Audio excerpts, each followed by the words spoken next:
up on the stage. But I'm actually not going to introduce the speaker today. I'm going to ask my brother Tim to come up here. And most of you guys will remember this face. I'll talk about Tim really quick.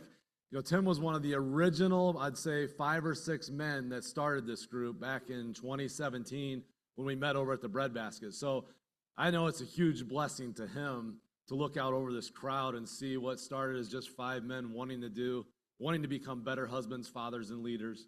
Still our mission statement, using Christ's example and biblical truth, not even knowing that when we sat down with 5 guys, what this room could look like, right? So I know it's really encouraging to him. Tim and his wife Cooper, they grew up in this community. They've, their kids are now out of high school and onto college and beyond.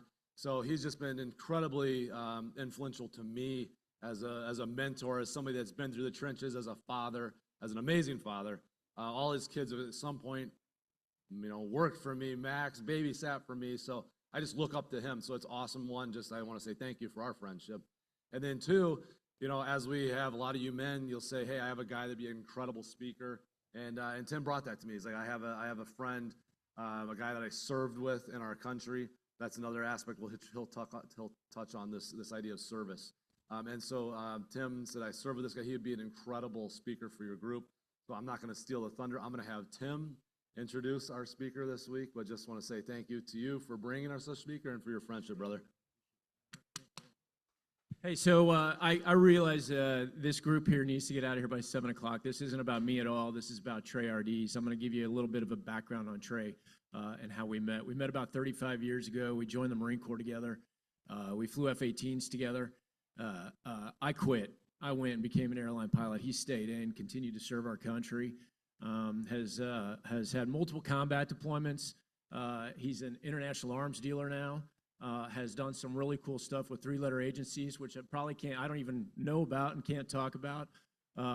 But we are on a thread of a group of men that we serve together, and we kind of laugh at each other because if you'd have talked to all of us 35 years ago and asked us what we knew about Jesus, we'd have told you probably absolutely nothing other than he died on a cross for our sins. When I see these young people in this room, especially Peyton, man, that's so motivating. You're starting a Turning Point USA chapter. That is freaking awesome. Amen, right? Charlie's smiling up in heaven about that right now, so thank you. Anyway, Trey goes by Tonto. It's a nickname he has. I go by Shine. We were talking about call signs last night, but when we met at the airport yesterday, we gave each other a big hug. Hadn't seen each other in 15 years, and he said, Shine, this is kind of weird. When you asked me to come speak at your men's group, I just thought that's weird, but God calls us to approach situations like that for a reason. And when I look out at this room and the kind of impact that he's able to have, that weirdness is now gone, and it completely makes sense to me. So I'd like to bring Tano up, an American warrior, a United States Marine, a good friend of mine. And do we have that herd bull video that we could show real quick? Because Trey started a foundation with a couple NFL players I think is pretty cool. It would be real neat to tee this off. Do you guys have that? Yeah. Okay, very good. All right, bro.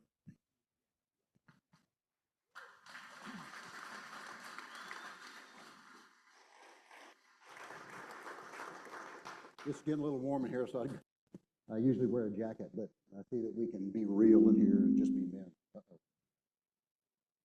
He had my super voice on there for a second. When Tim called me and he said, hey, I'm thinking, we've texted back and forth, but I hadn't really seen him in like 20 years. And I said, when it's kind of strange and weird, that means God's in it somehow. So I'm like, God needs me up here, so I'm busy, but of course I'll be here. I also thought maybe the sun had gotten his brain a little bit, because what would I have to say to you men? And when I thought about what God might want me to talk to you about, I tell everybody we've got to be brilliant at the basics.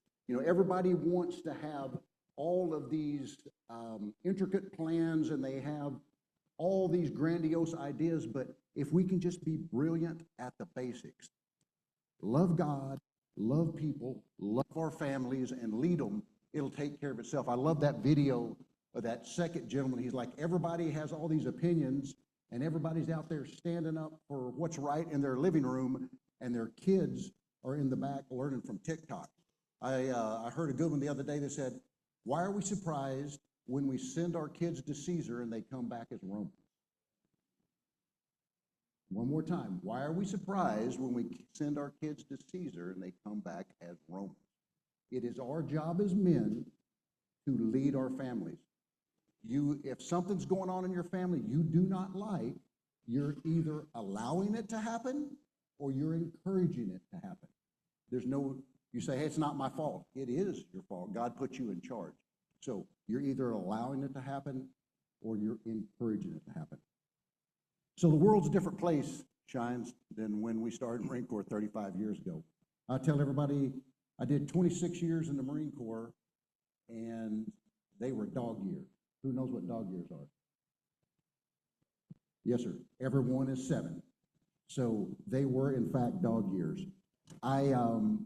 Even more so since COVID. Anybody think the world's gone a little crazy since COVID? These last 5 years, I'm like, am I on the same planet? Am I living in Bizarro world? Anybody know the Bizarro Superman where he was, yes, some of us older guys do. So you had Superman and then you had Bizarro Superman, and they were exactly opposite. So while I lived those dog years in the Marine Corps and the rate of change that's going on, I think, gentlemen, we're standing at a crossroads. And we're either going to have to stand up and act like Christian men, or everything that's been sacrificed over the 200 and almost 50 years of our country is heading down the drain. We're more polarized than we've ever been. There's nobody, it seems, that's in the middle anymore. Everybody's picked a camp. And I don't know about you, but when I try to discuss things with folks, they can get really heated quickly. I have a buddy I was in the Marine Corps with who played defensive end at Colorado, and he's like 6'6", and he might have put on a little weight, so he might be 300 pounds now, but he and I have some very heated discussions, but at the end of it, I always tell him this, hey brother, I love you. He's a brother in Christ, and I say, I love you. I don't agree everything that what you're coming up with, but I do love you. America has been a sanctuary, in essence, for about 300 years, give or take. Prior to that, the 1,700 years of Christianity before that, torture, martyrdom, sacrifice, pain, and suffering was the norm. Now, the last 300 years, we've had it pretty good over here in the Western world. We've got to be careful that we don't let that slip away, number one. Number two, we've got to be very careful we don't think that that is normal. Because the Bible says, in this world there'll be suffering, but be of good cheer, I've overcome the world. That's Jesus talking. Just because things are going rough, gentlemen, doesn't mean that you've done something wrong and God doesn't love you. That's just a normal way of life for Christian men. So Charlie Kirk stood for truth, right? And what happened to him? They killed him. I want to know what you plan to do. Do you plan to stand for truth, or do you plan to give up when it gets hard? I didn't come to that conclusion on my own, the fact that I'm going to stand for truth no matter what. I am standing up here on shoulders of giants. So think back across your life of the people who have built you up, people who have guided you, people who've poured into your life. You get these cocky folks that said, you know, I'm him. I'm the guy that's poured. I'm the guy that did it on my own. Nobody got me here. I'm self-made man. Anybody believe that's true? That's a lie. That's a lie. I had Jesus Christ who saved my soul. I had a single mom who raised me till she found a stepdad for me who was pretty rough. I had my wife. I had coaches. Without my high school and college football coach, I wouldn't be here. How many coaches we have in the audience out there? You are doing things you cannot possibly imagine the impact they're going to be over the next 10 or 20 years.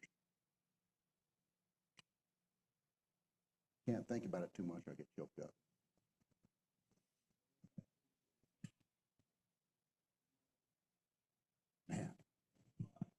My coaches were good to me. So I had some heroes from the Marine Corps who taught me, guys like retired Commandant Tamer Amos. I had Jaws White, who saved me after I allegedly got kicked out of a country for maybe roughing up some police officers overseas. But now you guys, there was a Tonto, BC, just like there was a fill your name in BC. You know you weren't always saved too. So it all started out innocent. We went and decided to go out and celebrate with over a bottle of wine. A guy was Frank Rouch. Frank Rouch, who lives over here in Northwest Illinois, we went and had, we're going to have just one bottle of wine amongst about 6 of us, and then before you know it, I'm running from the police, and there's dogs after me, and don't run from the police, guys. If you run from the police, they're going to catch you, and it's worse when they catch you. I got off of my story here, but the folks the Marine Corps folks taught me 3 things. They said you got to have the 3 B's. Try to be brief, be brilliant, and be seated. So I'll try to do that today. If you have your Bibles open in Micah chapter 6, verse 8, Micah chapter 6, verse 8, keep it open if you have it.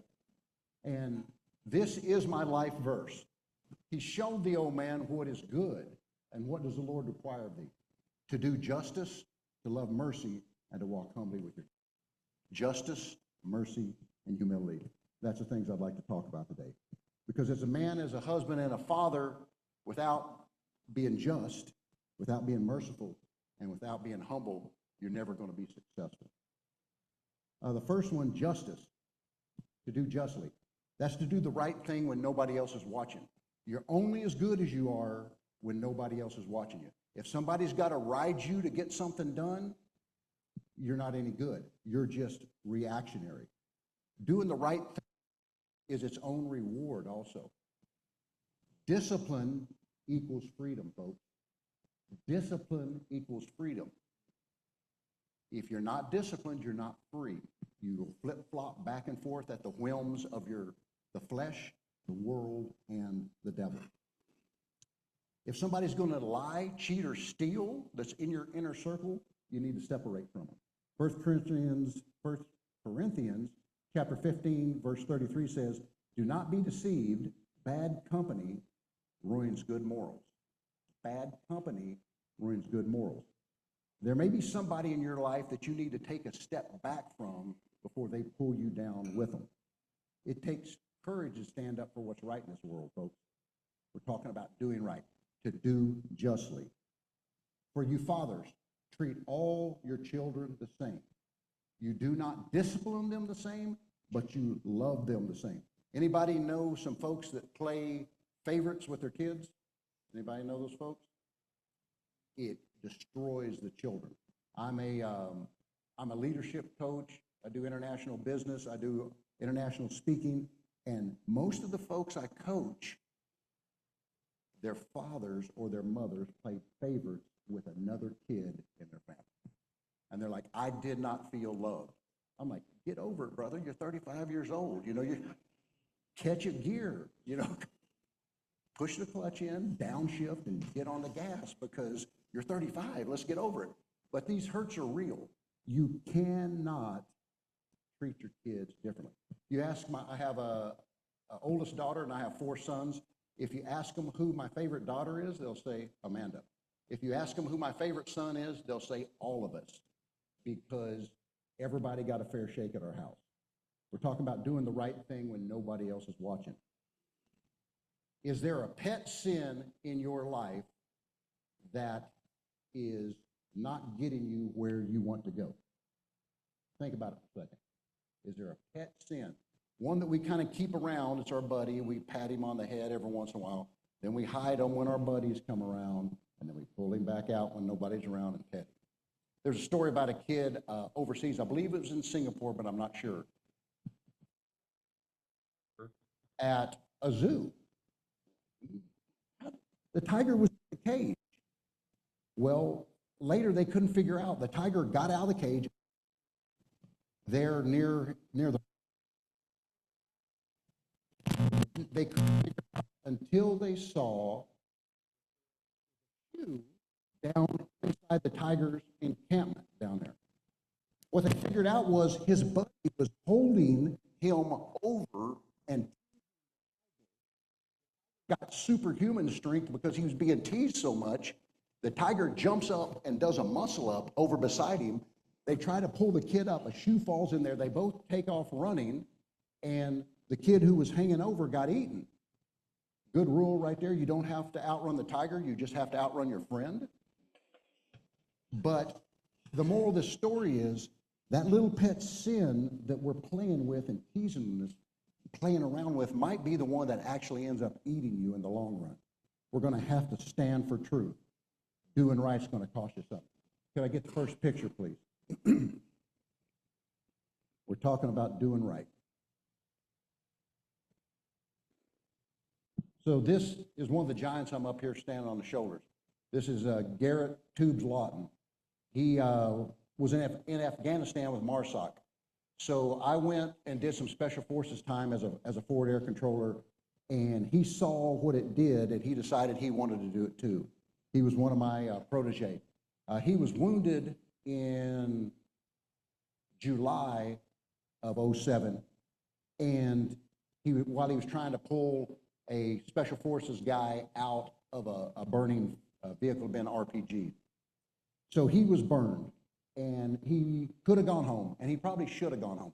Had really bad burns. They were super worried about infection because you know how when your arms or something gets charred and gets chunky, it can really get infected. But we're talking about doing the right thing. He was one deep. There was nobody else to do his job. He decided to stay with his brothers. He could have gone home. He had all the box checked. Had a forward air controller tour. He had a Purple Heart. He had a Valor Award in process. He was good to be promoted on up. But he wasn't there to check boxes. He was there to do the right thing, no matter what happened. And that cost him his life. He was killed in an ambush about a week later, and he left his wife and several kids back. Can you give me the next picture, please? So that's me escorting his wife, Tricia. And that was at the funeral in Beaufort there, Shine. They did the flyover, and I was trying to escort her out of there. And she's on my left arm, and she started wavering on me. She said, Tano, I'm passing out. I'm going down. And I said, Tricia, sweetheart, you're wearing a dress. And if you go down, I'm going to have to pick you up and carry you to the limousine.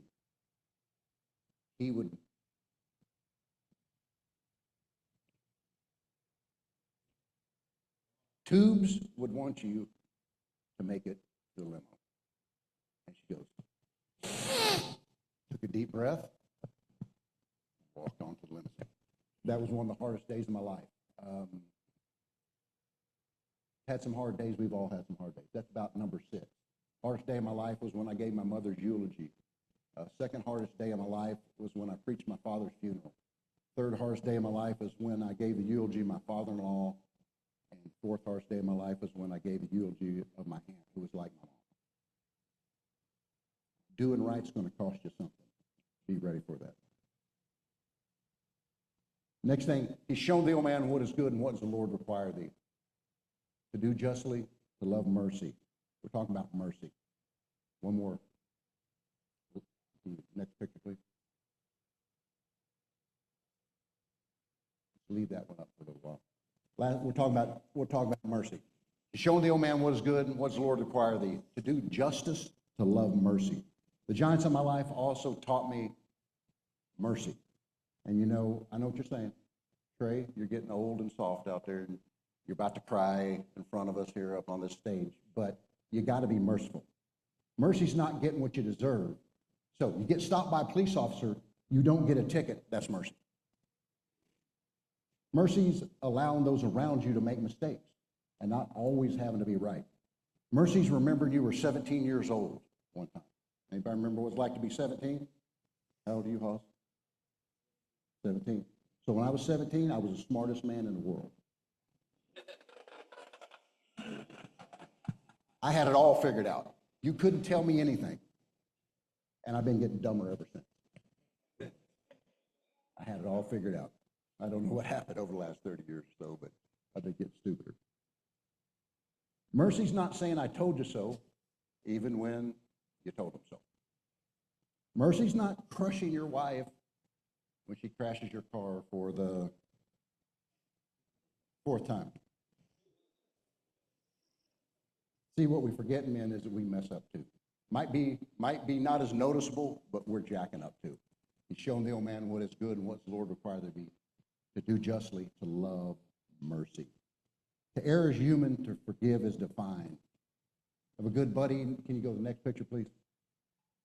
Good buddy, Master Sergeant Rodney Bonatello. He's the big fathead linebacker type there in front. He about got me fired 2 or 3 times when he was my squadron gunnery sergeant. He talked me into putting the Marines in tents in the middle of the winter that were messing up, kick them out of their rooms and put them out in the cold in Japan. He decided to wrestle with another colonel at the Marine Corps ball, and about got me fired because I was lieutenant colonel at the time. He did all kinds of stuff. I love him. Talked me into making the Marines do a 5-mile gas mask run, and it looked like the Bataan Death March. I was running out front, and I was dying, and I decided to try to look back, and there were people in the ditch. It was the middle of summer. We had our gas masks on. We were going to do a lap around the base, and I was hurting. People were in the ditch. The medical folks were pulling them in. It was horrible. Then he talked me into doing the interview for Armed Forces Radio Television with my gas mask on. It's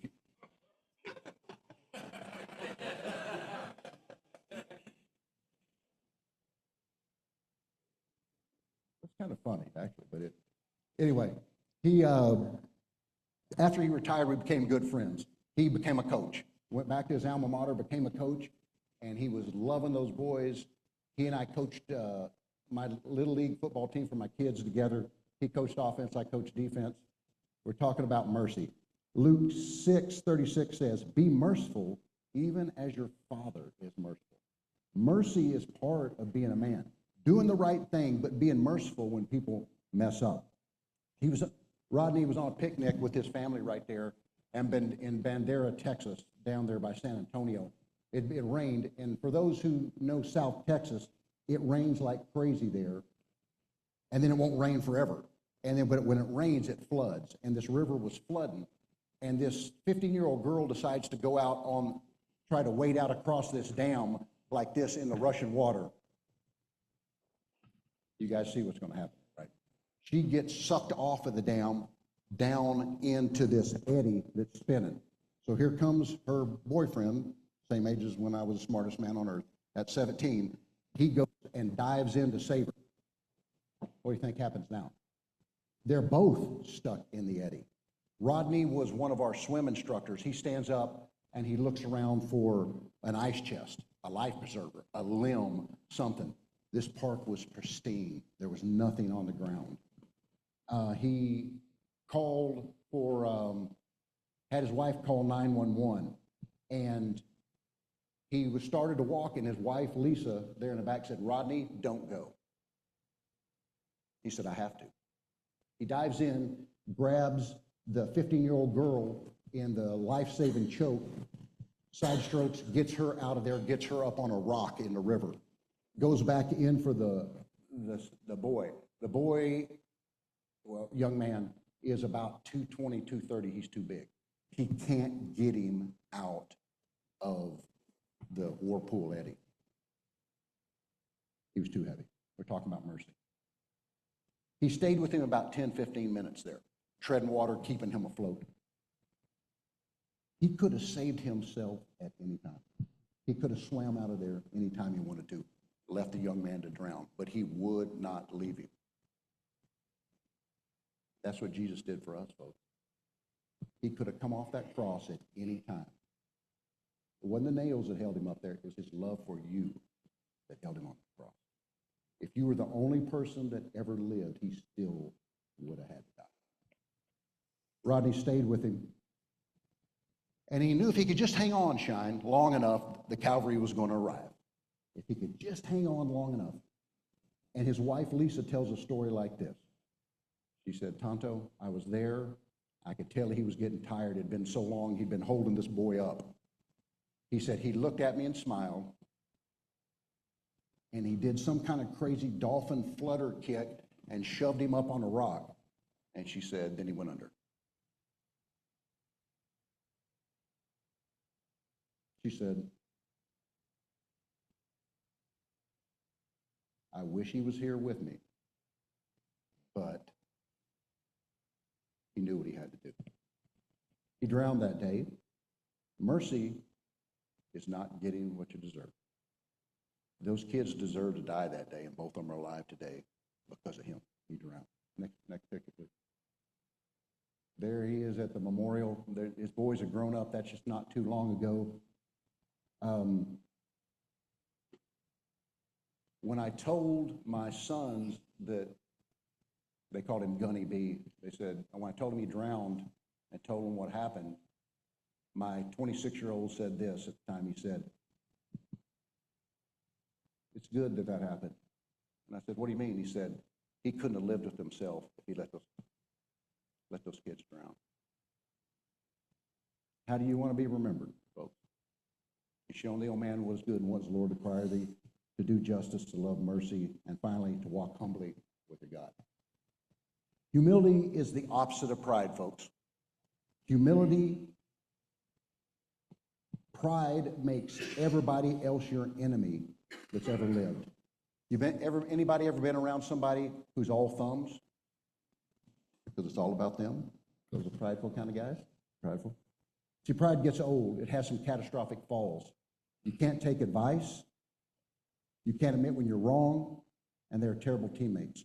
C.S. Lewis said this, humility is not thinking less of yourself, it is thinking of yourself less. Proverbs 13:10 says, only by pride comes contention. So if you're having an argument with somebody, either you're prideful, they're prideful, or both of you are prideful. So next time you start to get in an argument or disagreement, try to figure out who's being prideful right there. Humility is asking for somebody to forgive you. When you screw up, own it. When humility is giving credit to others, use we instead of I.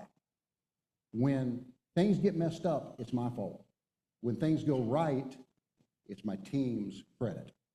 Humility is remembering life is short, and Jesus cared about people. Jesus cared about people. Maintain those relationships. Next picture, please. Anybody know who that is? That's General Boykin, U.S. Army retired.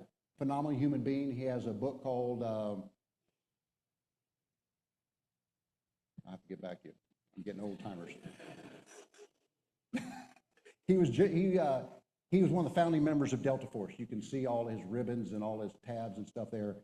He was in charge during Black Hawk Down. If anybody has a reason to be cocky, it's him. But he's a picture of humility. Anybody know why? Because of his faith in Jesus Christ. It's called Crossroads of Faith and Freedom is the name of that book. You ought to read it sometimes. He talks about his undying faith in Christ that got him through being wounded. He was in everything you've ever heard about that's happened prior to about 2001.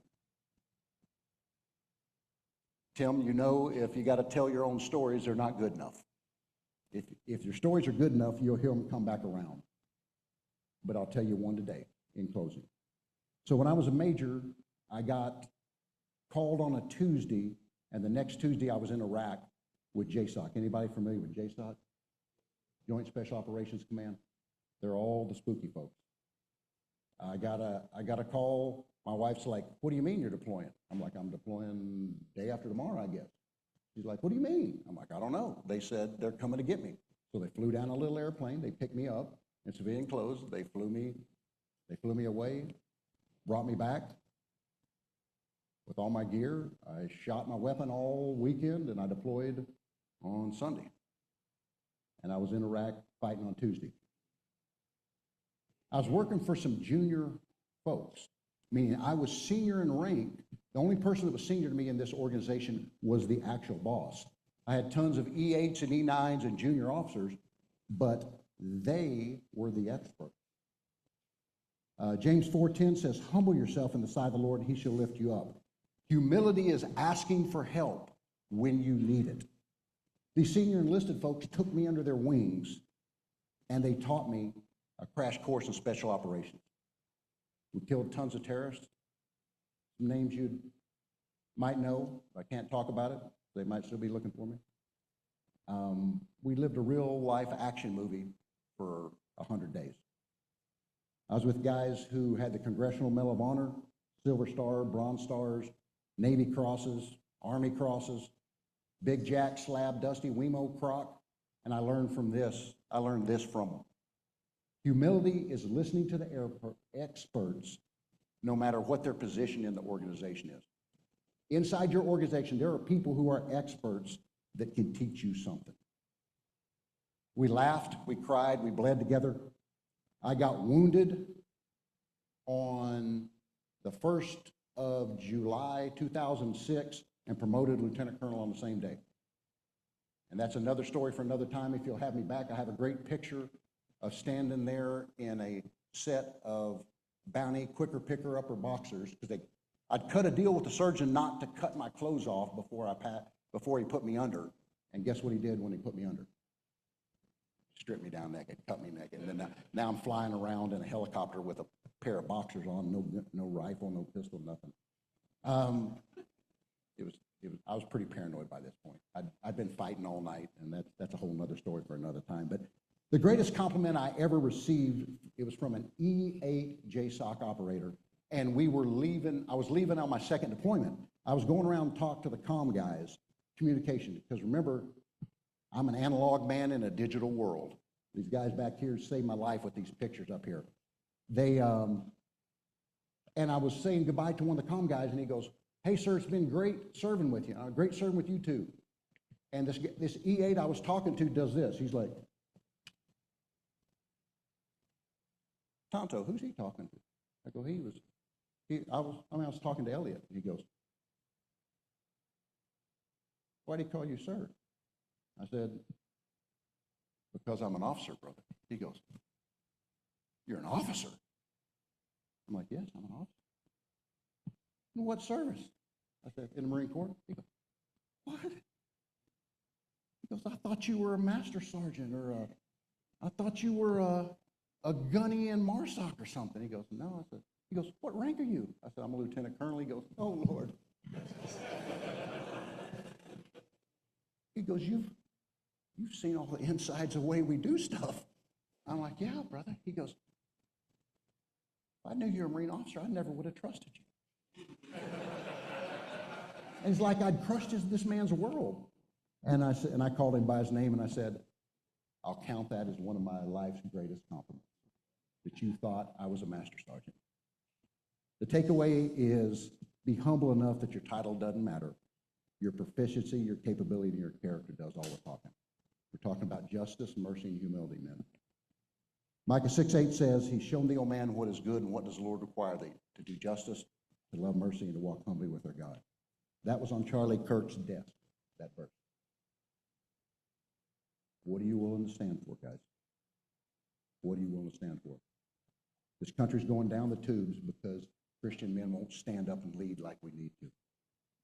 And in closing, I'd like to, and I'll take a few questions for a few minutes. In closing, I'd like to quote the great poet and philosopher Michael Jackson. "I'm starting with the man in the mirror. I'm asking him to change his ways. No message could have been any clearer. If you want to make the world a better place, take a look at yourself and make the change." Thank you, guys. God bless you.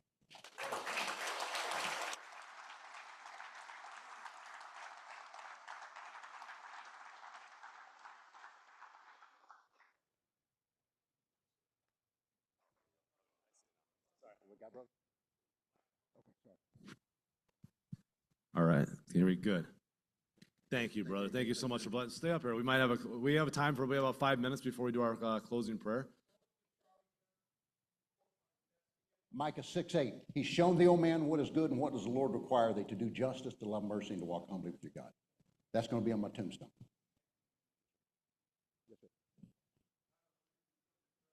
I came to Christ in 2004. I had everything I thought would make me happy, like Solomon, and I found out it all was vanity. I was a rock drummer. I had a Harley Davidson. I had a wife and kids. I was a major. I thought I was the coolest thing since sliced bread. And he broke it off in my tail after I read the Bible cover to cover. I fell on the ground in Springfield, Illinois, September 11th, 2004, said, God, I don't know what you want me to do, but whatever it is, I know Christ died for me, and I'll do whatever you want me to from this day forward. I didn't know what I was signing up for, sir. How did you get to that? Did you have other men, other mentors that helped lead you? I had men in the squadron who would mentor me from afar because I'd punch them if they tried to mentor me too close. And after I got saved, I preaching my first sermon. They were sitting in the audience. Pretty amazing. Awesome. What? Yeah. All five of my kids are following the Lord. Yes, they are. What are the ages? The ages are 38, 35. Oldest daughter's 38, son's 35. My other son's 28, my other son's 26, and my other son's 20. Oh, yeah. Yeah, we do. Do we have that video, Ty, by any chance? All right, we'll close with that video, and then we'll do our closing prayer requests and breakout for the day. We'll show the Herd Bull video. Thank you, brother. Give him a big hand, guys. And just to set the stage, this is a ministry. Make sure I'm saying this right, Trey. This it's called Herd Bull, and this is a ministry that Ty runs with two other former NFL football players that brings in kids from the inner city out to the farm to learn just different ways to live off the land, to learn how to fix tractors, vehicles, and just gives them confidence. So we'll show the ministry that he's doing. There is a place in the heart of America where the old ways are revered, where hard work is a way of life, and people still do business with a handshake. Here, Christian men and women gather to invest in the lives of young people and families who face a complex, dysfunctional society. Herd Bull University was created by John Howell, a retired NFL safety. Scott Zimmerman, a former NFL fullback and linebacker, and retired U.S. Marine Corps Colonel Trey Ardese. These founders believe that in a world full of compromise and weakness, it is critical to build up strong, capable, and godly young people and families. At a recent Herd Bull U, attendees from all over the country traveled to rural Nebraska. To kick things off, they rolled up their sleeves and assisted local ranchers in branding cattle, a practice older than America itself.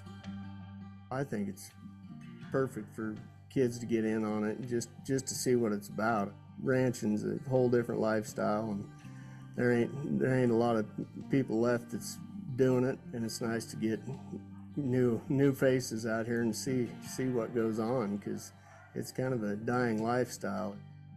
It's a cool tradition, and honestly, we don't see each other a whole lot.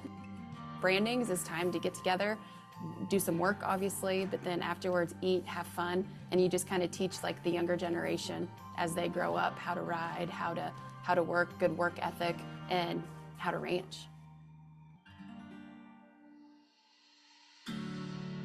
With an emphasis on self-reliance, community, and toughness, Herd Bull University serves as a stronghold of exceptionalism for people longing for something more than mainstream America has to offer.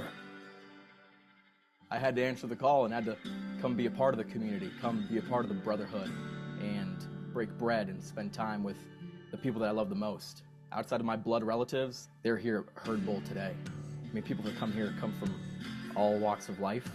So I would say community is definitely at the heart of what Herd Bull U is, but it's also education, and it's also about pushing yourself and do things that you've never done before.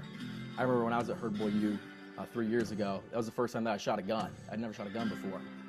I'd never jumped 20 feet in the air into a cliff at the falls. As the sun set and stars filled the wide Nebraska sky, biblical values, life lessons, and truth were on display around the campfire, cementing the bonds that had been forged throughout the event. I think it's really important that what we are sharing up here is to be a man of God. A big thing that Herboy U teaches me is to become that man that God has intended me to be. As the weekend came to a close, each attendee was recognized for their unique achievements and personal development, along with a healthy dose of ribbing. While this Herd-Bull University had come to an end, the organization and its team of visionary leaders are just getting started.